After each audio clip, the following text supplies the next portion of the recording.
Alright guys, so today I'm gonna be teaching you how to make thumbnails like me, because a ton of people, like, it hasn't been just now, like, overall, like, throughout my YouTube channel and throughout me doing YouTube, a ton of people have been asking me to make a okay, you know what, you don't care, okay, you just want to see the tutorial.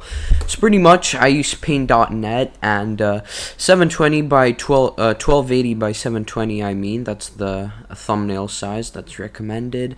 So first of all, we need to get rid of this ugly background. So get your magic wand, click Control X. Alright, so now you need a background. Now what I do is I need sort of like a color, I'm gonna use on the thumbnail. So let's say, I don't know, most of the time I use colors like purple. I use blue and green a lot. I sometimes use okay, it doesn't matter. Okay, just get a color. I'm gonna search up on my second screen over here, purple background.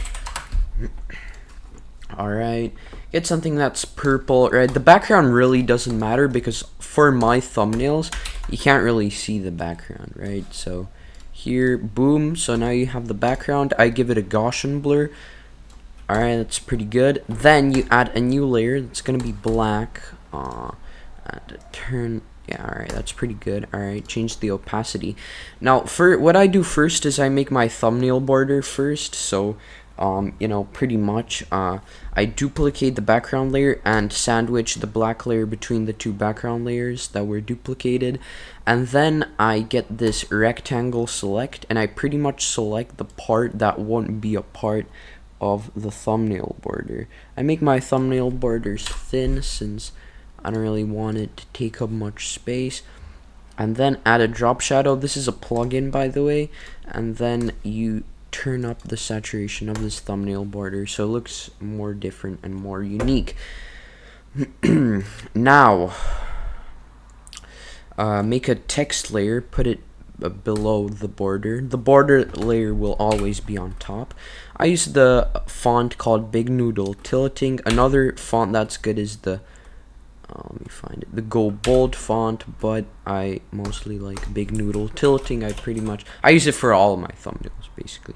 Let's do Maxbtshow expose. So first I divide my text into two parts most of the time.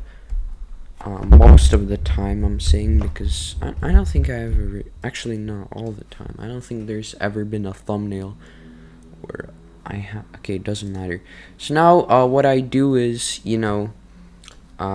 I get the text, let's make it 210, yeah, pretty good.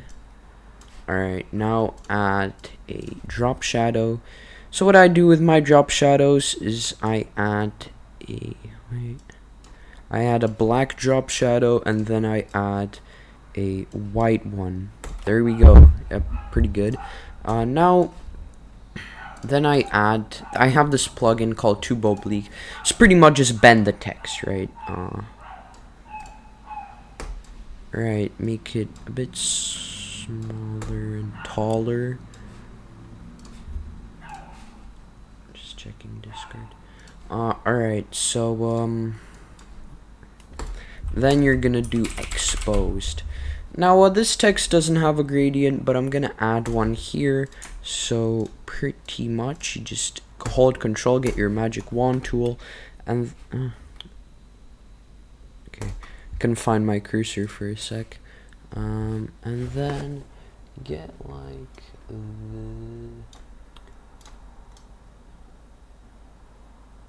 get this color. Now get your gradient tool, and there you go, that looks pretty good. Do the same with the drop shadow. Oops, Control Z.